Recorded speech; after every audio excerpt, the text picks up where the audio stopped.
Hello and welcome to the Garden of the Black Roses.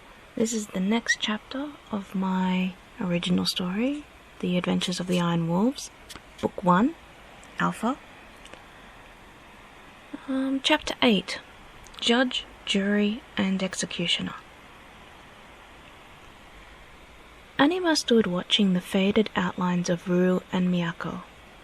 With Veritas staying perched on her shoulder, she knew Styx also watched what was before her. They calmly walked towards Mariel, who was practicing her archery.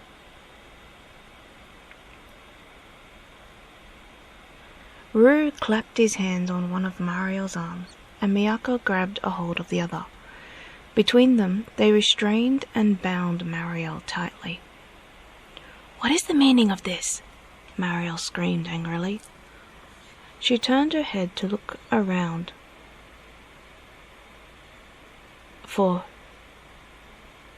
who held her, her eyes resting on Anima and the others.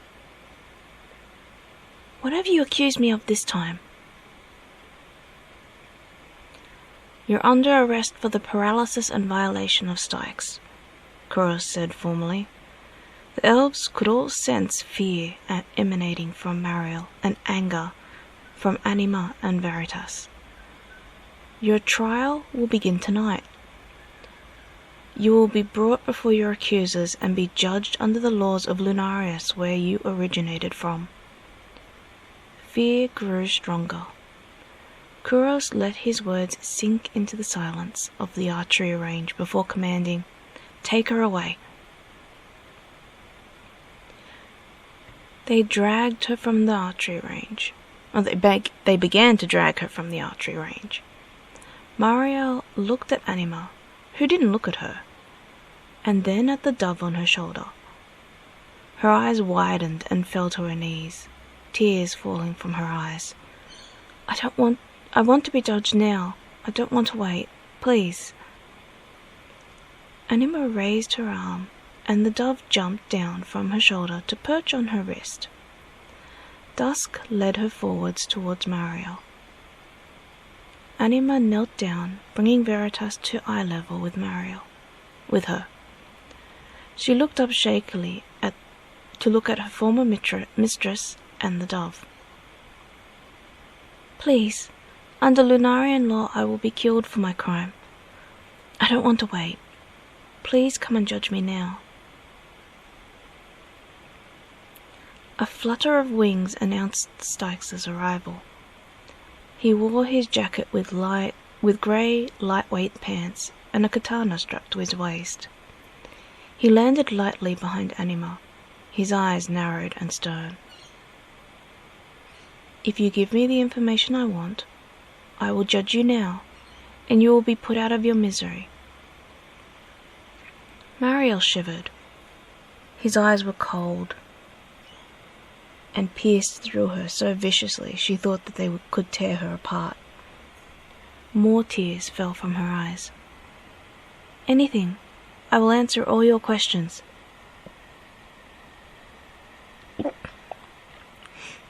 "First,"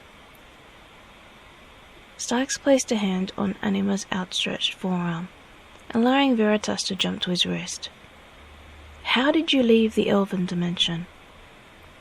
"You did not come with me when I left with those who were loyal to me. I also destroyed the gate atop Wolf Mountain, so there was no way you could have come through there."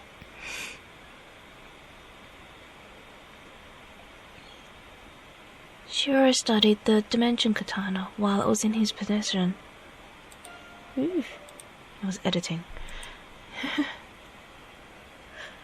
Mariel said, her voice weak. "He created a mirror that could open a portal between our world and this one, much like the katana can. He brought through those of us who were loyal to him. Those who remained wished they came with you, and refused to leave our world as penance for their foolish actions." Styx opened his mouth to say something when Anima leaned forward and placed a hand on Mariel's chest. He watched her curiously for a while, and then, when it came clear that Anima wasn't going to move away, he gave a sigh and continued. What's Shiro's goal in attacking the walls of the Iron Wolf's territory? He wants to destroy you, Mariel replied, not looking at Styx. Anima's expression soured at this statement, her hand feeling like it had been dipped into hot water. Mariel looked at her, feeling an emotion that was like a confusing message. Tell the truth, Anima whispered low enough for only Mariel to hear, or I will tell him you lied just now.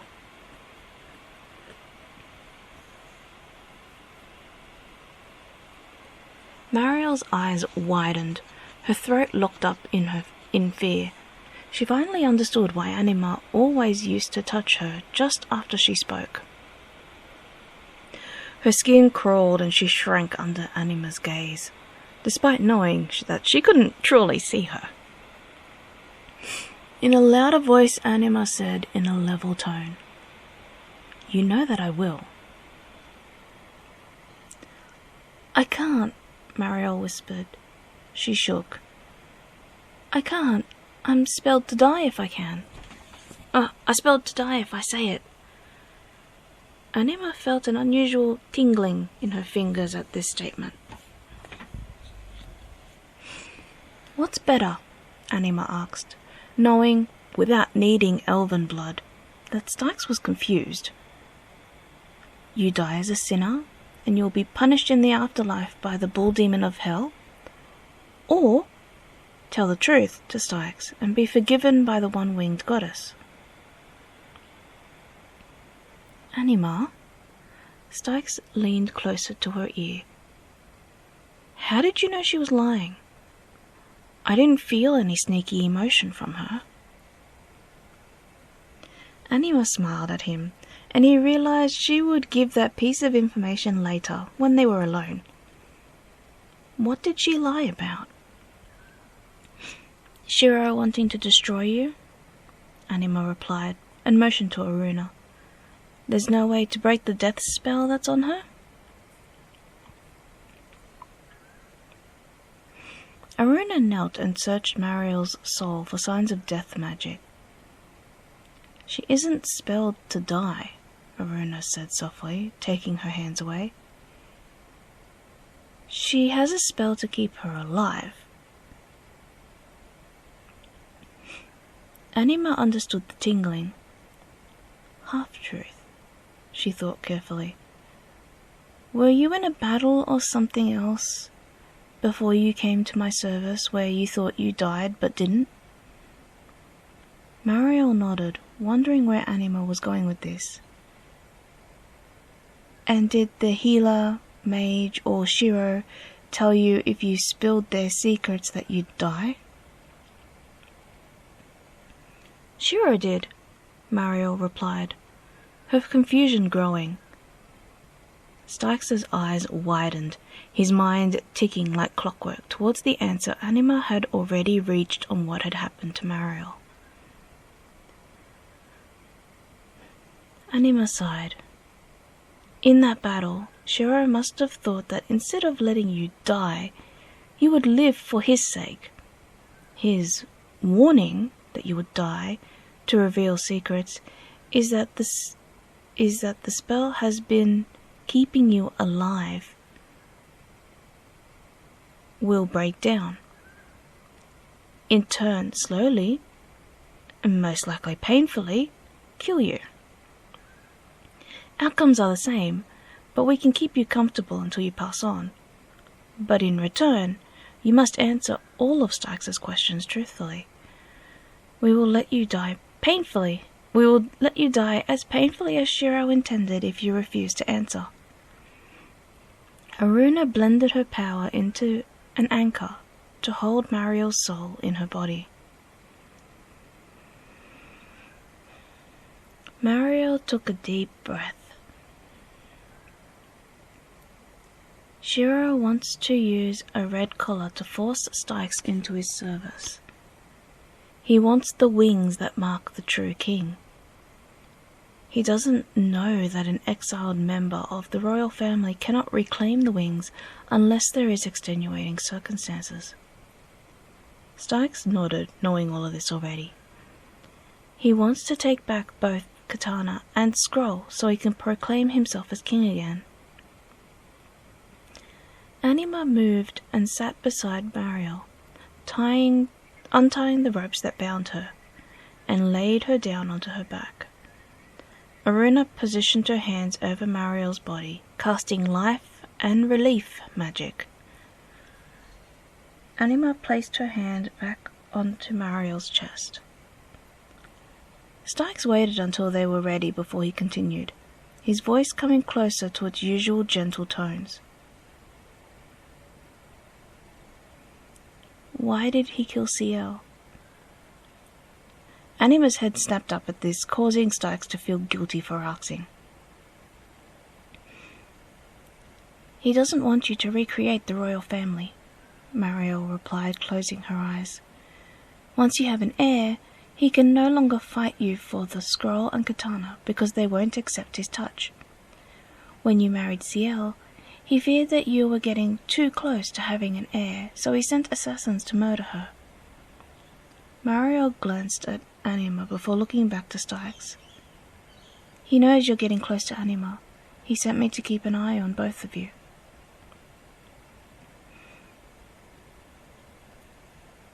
Last question, and you can go to the peaceful realms for your eternal rest, Styx said, fighting to keep his voice calm. All elves present could feel anger and sadness dominating his emotions. Why did you do what you did to me? Because Shiro told me to, Mariel replied quietly. He said that if you shifted your focus from Anima to me, I could keep you from gaining an heir. Therefore, he would have more time to capture you. But after doing it, I couldn't go through with the spell he told me would control you, and ran. Styx nodded to Aruna, who released the life spell. Mariel smiled and looked at Styx. I'm sorry, and thank you. Anima lifted her hand off Mariel's chest and felt hands pick her up and pull her backwards into a tight hug. He's not going to take you from me, Styx whispered in her ear. I'm not going to let what happened to Ciel happen to you.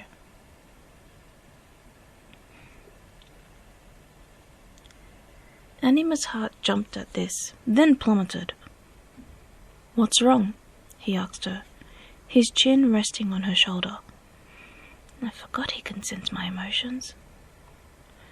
Anima realized she was tensing and relaxed. You're not worried? Marrying me would be a death sentence for both of us. Styx's arms loosened a little, and she turned to face him. You're not worried? I am, he replied, giving her a kiss. But I'm not going to be beaten into a corner like a submissive dog either. I'll finish the last task. I will come back and marry you. And I will make sure that Shiro's assassins don't get close enough to you to even touch you.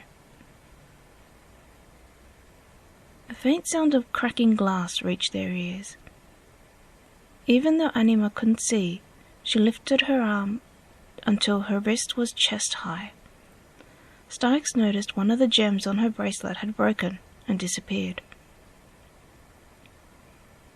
Mariel's gone now, Anima said simply, running her fingers over the bracelet. She was released from the contract the moment she took her last breath.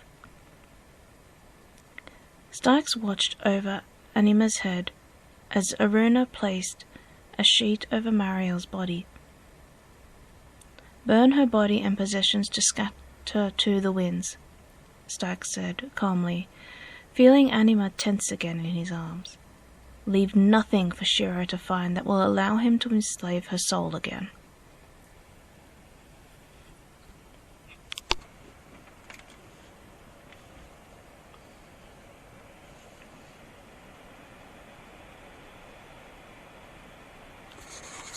Anima sat on her bed watching the outlines of the blacksmiths and the whitesmiths of the Iron Wolves knock down the dividing wall between her room and Stykes' room. It had been just over a day since Stykes had left for Nakura, and Anima felt it was as good a time as any to change their rooms. Oka? Anima asked, uncertain of the person near her. Bingo! Oka replied, turning to face her. What's up? What's the difference between a blacksmith and a whitesmith? Anima felt silly for changing what she wanted to ask at the last second. I never really got to learn about commerce before Father died. Blacksmiths, or weaponsmiths, as they're also called, are metal workers. They refine metal ores like iron and create weapons, shields, and bars for masons to work with, Oka replied, sitting next to Anima so she didn't hurt herself or anyone else while she was distracted.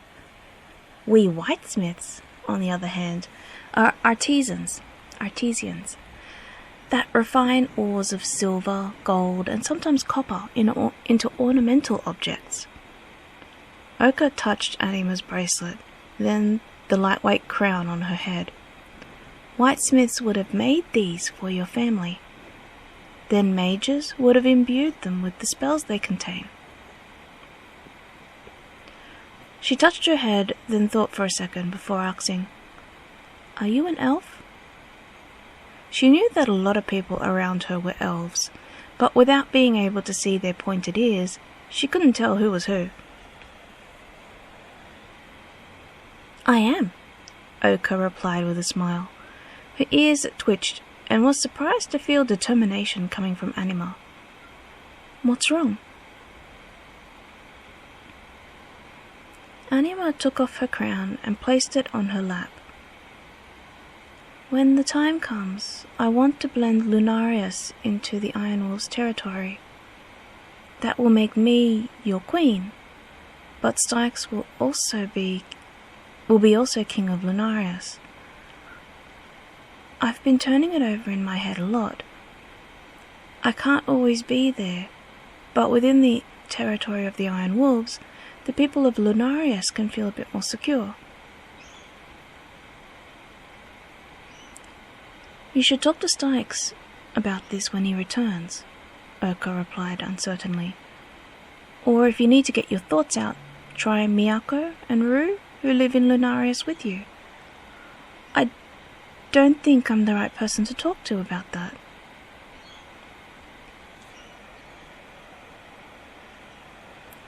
What I want to know from you, Anima replied patiently, is if I do that, would it seem weird to the elves here? There will be more humans than elves if Lunarias merges with the Iron Wolves. I won't lie to you. There will be some elves here that will be uneasy about that, Oka said, mentally sighing in relief that Anima wasn't asking her for political advice. But we all know we're going to have to accept humans more sooner or later. Even Stykes said to us when we first came to this world that our race will eventually be bred out into the human bloodlines. He told us that he was living proof of that.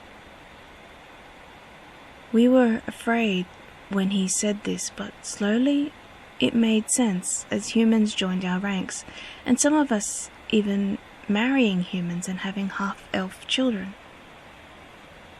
Hannah, Anima said wondrously, Hawkeye and Gabrielle's daughter. She could sense Oka nodding. She blinked and her eyes widened. If Stykes and I... She blushed and fell backwards onto her bed. Oka looked at her and poked her in the side teasingly. If you and Stykes have a child, it will be 1/4 elf blood. She noticed Anima's expression change, and felt a secretive emotion tickling the edge of her consciousness. It would be more than 1/4. Anima stared up at the ceiling. The Lunarian royal family were blessed with many, many generations ago by an elf that came to our world from yours. She married into our bloodline, and her descendants, including me, have one of two abilities. Females became able to see the truth in people's words by touching them. As they get older, the ability strengthens to the point where a touch isn't needed anymore. Males, on the other hand, were born with a more passive power of knowledge, of being born with the knowledge of every battle in history. This causes them to be brilliant tacticians, and if, like my father, they learn swordsmanship, they become a force to be reckoned with on the battlefield.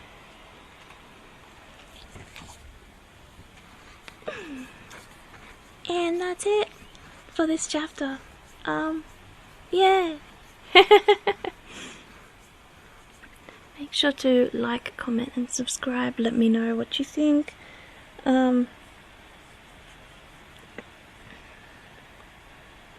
Yeah.